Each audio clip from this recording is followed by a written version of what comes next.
I can do all things, cause it's you who gives me strength. Nothing is impossible through you. Blind eyes are open, strongholds are broken. I am living by faith. Nothing is impossible.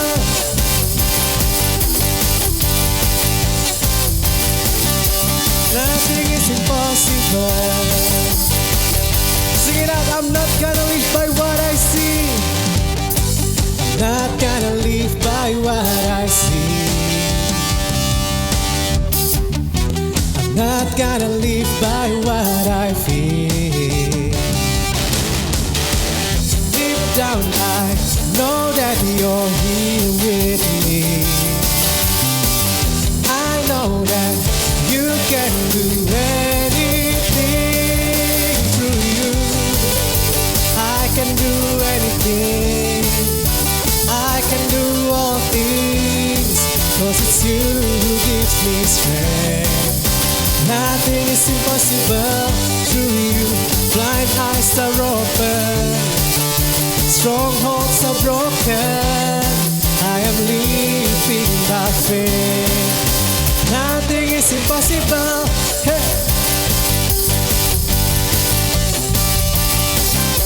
Nothing is impossible.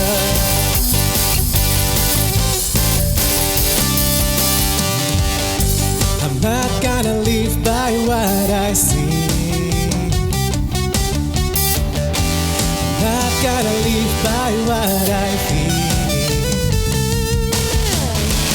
Deep down I know that you're here with me. I know that you can do anything through you. I can do anything.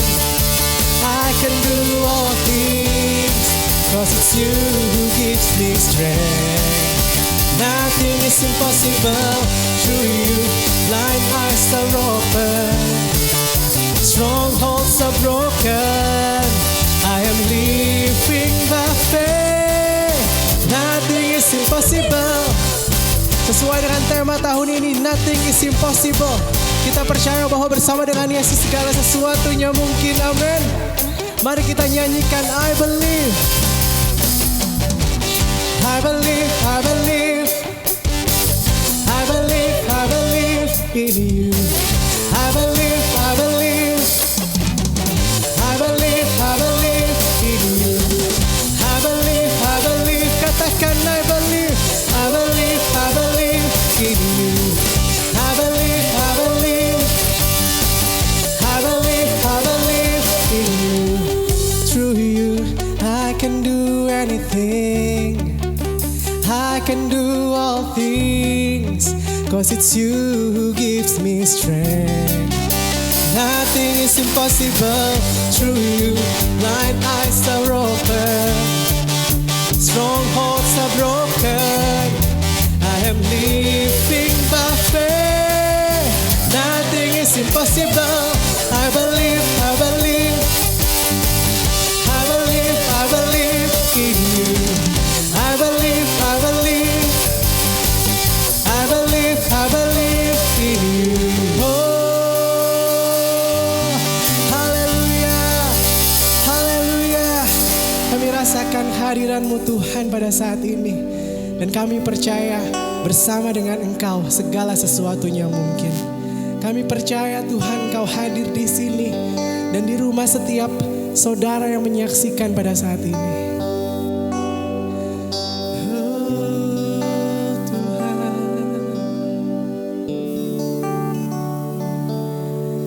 Tiada yang mustahil dan tiada yang sukar bila Roh Allah turut bekerja. Tiada yang mustahil bagi orang percaya bila Roh Allah turut bekerja di antara kita.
tiada yang suka bila Roh Allah turut bekerja.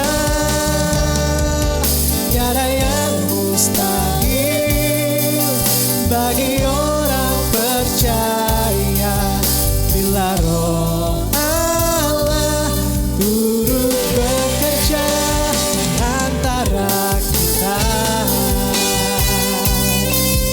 Oh, Dia bekerja Tuhan, Dia bekerja di dalamku, di dalammu.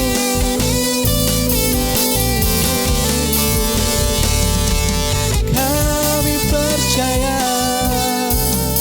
Roh-Mu ada di sini, Roh-Mu ada di sini Tuhan, menyembuhkan, memulihkan. Kami percaya tiada yang mustahil, tiada yang mustahil, tiada yang mustahil, dan tiada yang sukar bila Roh Allah turut bekerja. Tiada yang mustahil bagi orang percaya bila Roh Allah turut bekerja. Tiada yang mustahil dan tiada yang sukar bila Roh Allah turut bekerja. Tiada yang mustahil bagi orang percaya karena Roh Allah turut bekerja di antara kita.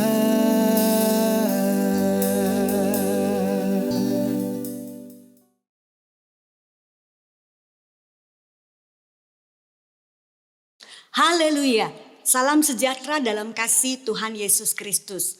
Senang berjumpa kembali dengan Jemaat Pemenang GPDI Pasir Nangka dimanapun saudara berada. Beberapa waktu ke depan kita akan belajar tentang doa yang diajarkan oleh Tuhan Yesus kepada murid-muridnya, yaitu doa Bapa Kami. Melalui pelajaran ini kita akan bertumbuh dan berkembang dalam hal doa dan dalam hal spiritualitas kita sebagai pendoa. Mari kita sama-sama baca di dalam Matius pasalnya yang ke-6 ayat 9 sampai 13. Demikian bunyinya. Karena itu berdoalah demikian, Bapa kami yang di surga, dikuduskanlah namamu, datanglah kerajaanmu, jadilah kehendakmu di bumi seperti di surga. Berikanlah kami pada hari ini makanan kami yang secukupnya. Dan ampunilah kami seperti kami mengampuni orang yang bersalah kepada kami. Dan janganlah membawa kami ke dalam pencobaan, tetapi lepaskanlah kami daripada yang jahat. Karena Engkaulah yang empunya kerajaan dan kuasa dan kemuliaan sampai selama-lamanya. Amin. Bagian pertama yang akan kita pelajari adalah frasa yang berbunyi Bapa kami yang di surga. Frasa ini bukan sekedar sapaan, tetapi menjadi penentu efektif atau tidaknya doa yang kita naikkan kepada Tuhan. Kata efektif itu berarti manjur, ada pengaruhnya, ada efeknya, ada hasilnya. Berarti frasa Bapa kami yang di surga menjadi penentu. Doa kita manjur, doa kita menghasilkan sesuatu, doa kita memiliki dampak atau pengaruh. Saudara, ada 4 hal yang Tuhan Yesus ajarkan melalui frasa Bapa kami yang di surga. Yang pertama, Doa menjadi efektif bila si pendoa memiliki relasi yang intim dengan Tuhan. Tuhan Yesus mengajar murid-muridnya untuk menyapa Allah sebagai Bapa. Ini merupakan suatu keintiman dalam hal berelasi. Hal yang kontras pada waktu itu adalah orang-orang Yahudi tidak terbiasa memanggil Allah sebagai Bapa. Bahkan berulang kali nabi-nabi pada masa perjanjian lama mengungkapkan bagaimana Allah memiliki kerinduan menjadi Bapa bagi mereka. Tetapi orang-orang Yahudi memanggil Allah sebagai Yahweh ataupun sebagai Elohim. Sangat berbeda sekali dengan apa yang diajarkan oleh Tuhan Yesus. Dia mengajarkan murid-muridnya menyapa Bapa kami yang di surga. Relasi yang intim ini pun diteladankan oleh Tuhan Yesus. Dalam kitab Injil kita mendapati Yesus kerap kali memanggil Allah sebagai Bapa. Nah, saudara, sebagai pendoa kita harus memiliki relasi yang intim dengan Tuhan. Keintiman itu harus dibangun. Karena Allah akan menyatakan rahasia hatinya kepada setiap mereka yang memiliki hubungan yang intim dengan Allah. Misalnya kita belajar dari Abraham. Ketika Allah hendak menghukum Sodom dan Gomora, Allah berpikir dan Allah berkata di dalam Kejadian pasal 18 ayat 17 dikatakan di sana, berpikirlah Tuhan, apakah aku akan menyembunyikan kepada Abraham apa yang hendak kulakukan ini? Allah menyatakan isi hatinya kepada Abraham bahwa Allah akan menghukum Sodom dan Gomora. Allah tidak merahasiakan isi hatinya kepada Abraham. Karena apa? Karena Abraham dia seorang yang membangun relasi yang intim dengan Allah. Akibatnya Abraham bisa menaikkan doa syafaat, doa yang tepat sasaran bagi Sodom dan Gomora. Jemaat yang dikasihi Tuhan, bagaimana kita membangun relasi yang intim itu dengan Allah? Kita belajar kepada Abraham. Hal yang paling menonjol daripada Abraham adalah imannya. Di dalam Yakobus pasal 2 ayat 23, demikian bunyi firman Tuhan. Dengan jalan demikian genaplah nas yang mengatakan, lalu percayalah Abraham kepada Allah. Maka Allah memperhitungkan hal itu kepadanya sebagai kebenaran. Karena itu Abraham disebut sebagai sahabat Allah. Abraham disebut sebagai sahabat Allah. Dia membangun sebuah relasi yang semakin intim dengan Tuhan. Maka kita pun harus membangun keintiman kita dengan Allah. Nah, ketika kita membangun keintiman kita dengan Allah, dibutuhkan iman. Mengapa dibutuhkan iman? Karena ketika kita berjalan di dalam keintiman kita dengan iman, dengan Tuhan kita, maka seringkali kita dibawa kepada sebuah perjalanan yang sangat mustahil.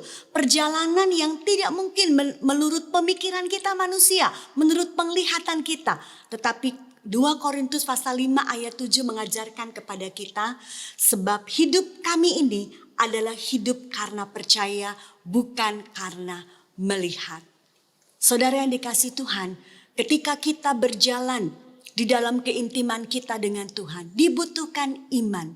Dengan iman tersebut, meskipun segala sesuatunya mustahil bagi kita, tapi kita dapat atasi. Dan kita bisa melihat bahwa iman kita di dalam doa-doa kita melahirkan doa-doa yang efektif.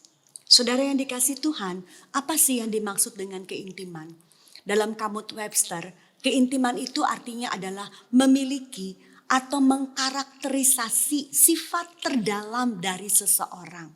Kalau kita intim dengan Tuhan, artinya kita memiliki sifat terdalam dari Tuhan. Kita memahami karakter yang sangat dalam di dalam dirinya Tuhan. Dan hal ini tidak mudah, harus membutuhkan suatu pergaulan yang intens dengan Allah kita, sebuah keakraban dengan Allah kita. Dan hal ini telah diteladankan oleh Henokh dalam kitab Kejadian pasal 5 ayat 22 sampai 24. Saya akan membaca. Dikatakan di sana, setelah Henokh hidup 65 tahun, ia memperanakan Metusalah. Dan Henokh hidup bergaul dengan Allah selama 300 tahun lagi setelah ia memperanakan Metusalah. Dan ia memperanakan anak-anak lelaki dan perempuan. Jadi Henokh mencapai umur 365 tahun. Dan Henokh hidup bergaul dengan Allah. Lalu ia tidak ada lagi sebab ia telah diangkat oleh Allah. Perhatikan kata bergaul. Dalam bahasa Ibrani menggunakan kata haulak. Artinya berjalan, mengikuti, bertumbuh. Itulah arti kata haulak. Dan ini yang dilakukan Henokh. Ketika Henokh bergaul dengan Allah, berjalan mengikuti Allah, bertumbuh di dalam Allah, maka itu merupakan sebuah keintiman yang dimiliki oleh Henokh. Berkat apa yang dialami Henokh? Henokh diraibkan, Henokh diangkat dan tidak ada lagi di bumi. Dia tidak mengalami kematian. Jemaat yang dikasihi Tuhan, mungkin kita takut menghadapi masa yang sukar seperti pandemi COVID-19 ini. Kita takut apakah harinya telah tiba, Tuhan akan datang kali yang kedua. Kita tidak perlu memikirkan jam berapa, hari apa, tanggal berapa. Kalau kita membangun relasi yang intim dengan Tuhan, ada sebuah jaminan dari Tuhan bahwa kita yang membangun keintiman dengan Tuhan, kita akan diraibkan. Kita tidak akan mengalami masa yang sukar. Kesusahan besar tidak akan menjadi bagian orang-orang yang membangun keintiman dengan Tuhan. Coba kita lihat Matius pasalnya yang ke-24, ayatnya yang ke-40 sampai 41. Demikian bunyinya. Pada waktu itu kalau ada 2 orang di ladang, yang seorang akan dibawa dan yang lain akan ditinggalkan. Kalau ada 2 orang perempuan sedang memutar batu kilangan, yang seorang akan dibawa dan yang lain akan ditinggalkan. Ini merupakan hal yang akan terjadi di penghujung daripada akhir zaman, di penghujung daripada kesusahan besar. Orang-orang yang membangun keintiman dengan Tuhan akan mengalami seperti yang dialami oleh Henokh, akan diangkat, akan diraibkan dan tidak akan masuk ke dalam kesusahan yang besar. Jadi saudara, keintiman dengan Allah bukan hanya saja mengakibatkan kita memiliki efektivitas dalam hal berdoa, tetapi kita juga akan mengalami hal yang sangat luar biasa, yaitu diraibkan dan tidak masuk ke dalam kesusahan yang besar. Saudara, kita melihat bagian yang kedua dari frasa yang berkata Bapa kami yang di surga. Yang kedua adalah doa menjadi efektif bila si pendoa mengenal Allah sebagai Bapa yang besar. Yesus membawa pelajaran baru bahwa setiap orang yang menerimanya sebagai Mesias berhak memanggil Allah sebagai Bapa.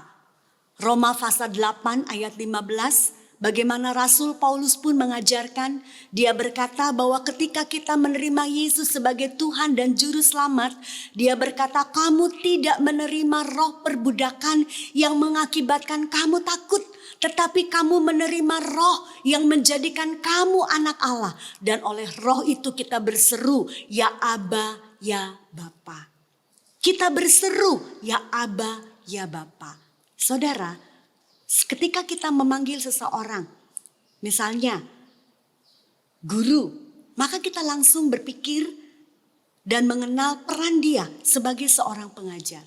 Kalau kita memanggil dia sebagai seorang koki, maka kita tahu dia seorang yang ahli dalam hal masak-memasak.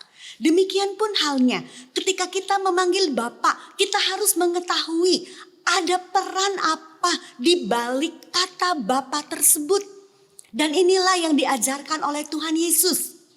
Bagi budaya masyarakat Yahudi pada waktu itu, kata Bapa tersebut bukanlah hanya sekedar sapaan Bapa, tetapi orang-orang Yahudi pada zaman Alkitab, mereka memiliki sistem kekerabatan yang disebut dengan patriark kuno. Dalam patriark kuno tersebut, seorang bapa diberkahi dengan 2 karakteristik. Yang pertama, Bapa memiliki otoritas sebagai kepala di atas keluarga. Dia memiliki otoritas yang absolut bagi keluarga. Yang kedua, Bapa juga memiliki arti seorang yang bertanggung jawab penuh atas seisi keluarganya. Untuk apa? Untuk menolong, untuk membantu seluruh anggota keluarganya. Maka saudara yang dikasihi Tuhan, ketika kita memanggil, menyapa Allah kita sebagai Bapa, kita harus langsung memahami perannya. Dia sebagai kepala yang memiliki otoritas yang absolut di dalam kekeluargaan kita sebagai keluarga Allah. Dia seorang Bapa yang bertanggung jawab penuh kepada setiap anak-anaknya, kepada setiap anggota keluarganya. Jadi ketika kita di dalam doa kita berkata, Bapa kami yang di surga, maka kita langsung memiliki keyakinan iman bahwa Dia Allah yang akan berperan dengan sangat luar biasa. Kata di surga itu menunjukkan bahwa Bapa kita adalah Bapa yang besar, Bapa yang dahsyat, Bapa yang agung. Dia Bapa yang memiliki kebesaran dan kedahsyatannya di dalam berperan sebagai Bapa dengan otoritas yang penuh untuk memelihara, untuk menjaga, untuk bertanggung jawab bagi seluruh anggota keluarga. Saudara yang dikasihi Tuhan, ketika kita menaikkan doa dengan pengenalan yang penuh tentang Tuhan kita, berarti kita menaikkannya dengan iman. Dan doa yang dilakukan, yang dinaikkan dengan iman, Yakobus pasal 5 ayat 16 berkata, doa orang benar bila dengan yakin didoakan sangat besar kuasanya. Sehingga doa kita menjadi doa yang sangat efektif. Berikut yang ketiga, yang kita akan lihat dari frasa Bapa kami yang di surga. Apa yang kita dapatkan? Apa yang Yesus ajarkan? Dari frasa tersebut kita mendapati bahwa doa menjadi efektif karena status kita adalah anak Allah. Melalui sapaan Bapa ini, Yesus mengajar murid-muridnya memiliki status sebagai anak. Kondisi anak apa yang digambarkan oleh Tuhan Yesus? Saudara, kita melihat bahwa dalam percakapan sehari-hari Tuhan Yesus menggunakan bahasa Aram selama 3,5 tahun. Kendati penulisan Alkitab Perjanjian Baru menggunakan bahasa Yunani. Sehingga kata Bapa yang dipergunakan oleh Tuhan Yesus adalah menggunakan kata Aba dalam bahasa Aram. Menurut para rabi, kata Aba ini merupakan panggilan seorang bayi yang baru belajar berbicara. Seperti misalnya seorang bayi mulai belajar berbicara Bapa. Itu menggunakan kata Aba. Atau dia berbicara Mama. Itu menggunakan kata Ima dalam bahasa Aram. Dan Tuhan Yesus menggunakan kata Aba. Menunjuk kepada bayi yang baru belajar berbicara. Kita tidak tahu bagaimana harus berdoa dengan efektif. Tetapi Allah memberikan Roh Kudus kepada kita sebagai penolong. Bagaimana untuk kita bisa berdoa kepada Tuhan. Di dalam Roma pasal 8 ayat 26. Ayat ini berbunyi demikian. Demikian juga Roh membantu kita dalam kelemahan kita. Sebab kita tidak tahu bagaimana sebenarnya kita harus berdoa. Tetapi Roh sendiri berdoa kepada Allah untuk kita dengan keluhan-keluhan yang tidak terucapkan. Saudara, apakah hanya di situ? Tidak. Tuhan Yesus pun mengajarkan kepada kita bahwa ketika kita datang tersungkur dan berseru Bapa kami yang di surga. Artinya kita harus datang sama seperti seorang bayi yang memerlukan bantuan. Yang tidak bisa berbuat apa-apa tanpa bantuan dari orang tuanya. Maka ketika kita datang kepada Tuhan, berseru Bapa kami yang di surga dengan sebuah kerendahan hati bahwa kita tidak mampu berbuat apa-apa tanpa Tuhan. Maka seperti apa yang firman Tuhan katakan, ketika aku lemah, di sana kuasa Tuhan menjadi sempurna. Kita akan mengalami betapa sempurnanya kuasa Tuhan. Melakukan sesuatu yang mustahil, sesuatu mujizat itu akan terjadi. Karena kuasanya mengatasi setiap kelemahan kita. Mengatasi setiap ketidakberdayaan kita. Saudara yang dikasih Tuhan, perkataan Aba ini mengalami pergeseran arti.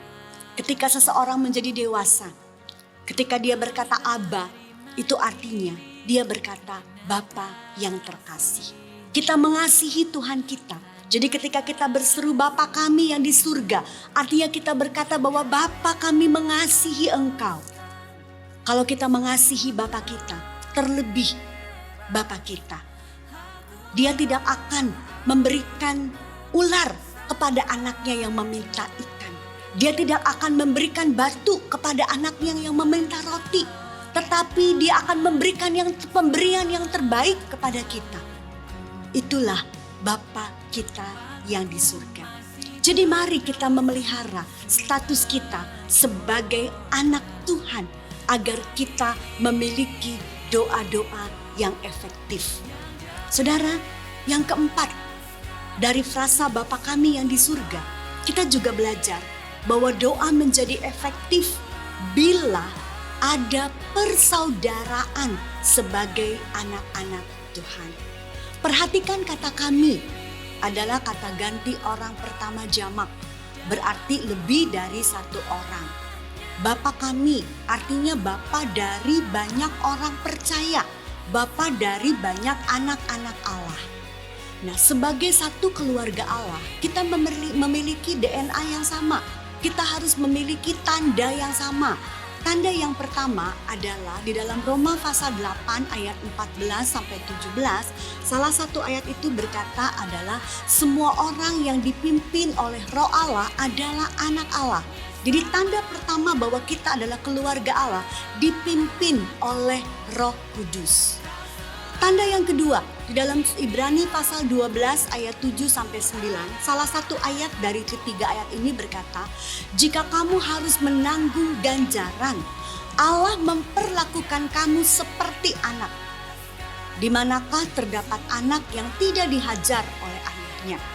Tetapi jikalau kamu bebas dari ganjaran, maka kamu adalah anak-anak gampang. Jadi yang kedua dari tanda sebagai anak Allah adalah hidup dalam disiplinnya Allah. Berikut tanda yang ketiga dalam 1 Yohanes 3 ayat 10, yaitu saling mengasihi.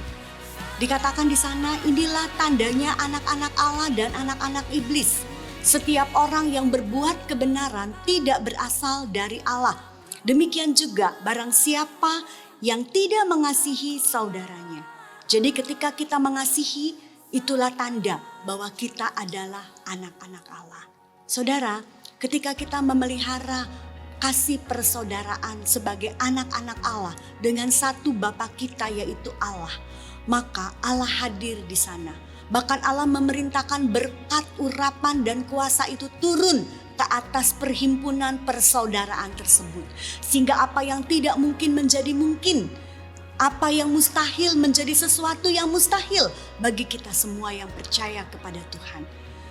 Demikian juga saudara, di dalam Matius dikatakan bahwa dan aku berkata kepadamu, jika dua orang daripadamu di dunia ini sepakat meminta apapun juga, permintaan mereka itu akan dikabulkan oleh Bapakku yang di surga. Dikatakan jika dua orang sepakat lebih daripada satu. Itu sebabnya betapa penting kita bertumbuh dalam kasih persaudaraan. Karena ketika kita bertumbuh dalam kasih persaudaraan, ada suatu kuasa, ada suatu power yang dapat menarik kuasa Allah untuk mengabulkan setiap permintaan-permintaan doa kita. Maka doa kita akan menjadi doa yang efektif. Nah, jemaat yang dikasihi Tuhan, pada masa stay at home ini, mari kita bertumbuh dalam hal doa. Mari kita bertumbuh dalam spiritualitas kita sebagai para pendoa. Mari kita nikmati bahwa doa-doa kita menjadi doa-doa yang sangat efektif. Bertumbuh dan berkembanglah di dalam doa. Bertumbuh dan berkembanglah dalam spiritualitas kita sebagai pendoa. Mari sama-sama kita berdoa. Bapa di dalam surga, kami mengucap syukur kepadamu buat hari ini. Kami telah mendengar firman Tuhan. Mampukan kami oleh pekerjaan Roh Kudus untuk kami dapat terus bertumbuh di dalam doa dan di dalam spiritualitas kami sebagai pendoa. Dalam masa stay at home ini, kami rindu spiritualitas kami, kehidupan rohani kami tetap bertumbuh meskipun kami tidak bisa bertemu beribadah di dalam gereja. Terima kasih Tuhan, kami percaya berkat Tuhan telah menjadi milik kami semua pada hari ini. Di dalam nama Tuhan Yesus Kristus, haleluya, amin. Hai Jemaat Pemenang, apa kabar? Terima kasih untuk kesetiaan saudara mengikuti ibadah mandiri di rumah masing-masing dan mengurangi aktivitas di luar rumah. Kita percaya bahwa firman Tuhan yang disampaikan menguatkan iman kepercayaan kita kepada Tuhan. Jemaat yang dikasihi Tuhan, jangan lupa cek warta jemaat yang sudah dibagikan secara elektronik karena ada jadwal doa per keluarga. Kira-kira sudah melakukan doa per keluarga belum? Itu penting loh, sebab melalui doa per keluarga tercipta ikatan yang kuat. Kesatuan inilah yang memberikan kekuatan dan kemenangan. Seperti pada Mazmur 133 ayat 1, sungguh alangkah baiknya dan indahnya apabila saudara-saudara diam bersama dengan rukun. Sebaliknya, dalam kitab Injil Markus pasal 3 ayat 25, Tuhan Yesus pernah berkata, dan jika rumah tangga itu terpecah-pecah, rumah tangga itu tidak dapat bertahan. Oh iya, tidak lupa kita ingetin untuk acara Family Camp yang akan diadakan di Sukabumi akan diundur sampai kondisi cukup kondusif. Bagi jemaat yang sudah mendaftar namun belum melakukan pembayaran, dapat dilakukan via bank transfer ke nomor rekening di bawah ini. Atau dapat memberikannya langsung ke GPDI Pasir Nangka. Biayanya sebesar Rp150.000. Bagi saudara juga yang rindu memberikan persembahan perpuluhan bagi Tuhan, dapat diberikan secara langsung ke GPDI Pasir Nangka atau melalui via bank transfer ke nomor rekening yang ada di bawah ini. Finally, tetap jaga kesehatan dan kebersihan. Ingat, rajin-rajin cuci tangan dan jangan lupa pakai masker kalau keluar rumah. Please stay at home and And happy Sunday, Tuhan Yesus memberkati.